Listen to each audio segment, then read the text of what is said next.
Saturday is World MS Day, and this is observed worldwide, including here in Ireland.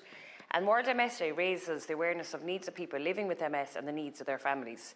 And it's also an opportunity to highlight the work of the professionals who work with and who care for people and work alongside people living with MS. Yesterday in the AV room as well, there was 2 representatives from Sligo, because there's a continued absence. Sligo and Leitrim are the only counties that don't have an dedicated MS community worker. This is alarming because Sligo and Leitrim, the region, have the highest rates of MS in the country, but yet they don't have a dedicated community worker. So they're estimating that there's 300 people living with MS in Sligo and Leitrim, and I'm saying this is an estimate because most people become known to MS Ireland through a community worker, and they have been accessing services through neighbouring counties like Donegal have been particularly generous, with the resources that they're helping out with. Everyone's experience of living with MS is different.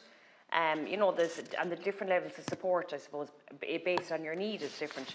But what the community workers do, I know this from working as a community worker, their role on the ground is pointing people that have a diagnosis, signposting them into services that are available, and assisting with grant applications. Like, their role is so important. One of the first representatives I actually got as a senator was from a young woman in Sligo who has MS, and she needed an adaptation for her car, and because there was no dedicated community worker, she reached out to me, and I was able to link in with Donegal. MS Ireland have submitted a business plan in 2025 to the department. And I suppose what I'm looking for is to see where that is and what's the update on it now. They are being discriminated against in their location, and especially that the highest incidence of MS are in Sligo and Leitrim.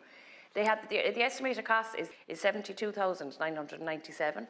That's all they're looking for, and their role is so vital in people's lives, particularly with initial diagnosis of MS. There is still no specific funding allocation within the HSE Disability Services budget to support the establishment of this post.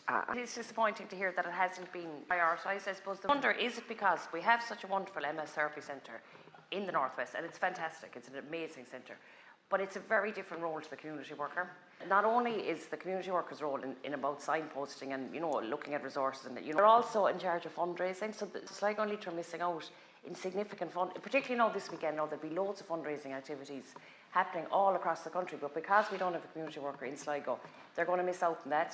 So it's a double whammy. It's just to reiterate the importance of the community worker's role, that it's very different from I know that there is the physical and sensory disability team, and the MS representative, but they're very, very different roles. If you could do anything at all to push it up, it was very evident in the AV room presentation yesterday how much of a disadvantage we are in Sligo and Leitrim by not having this role.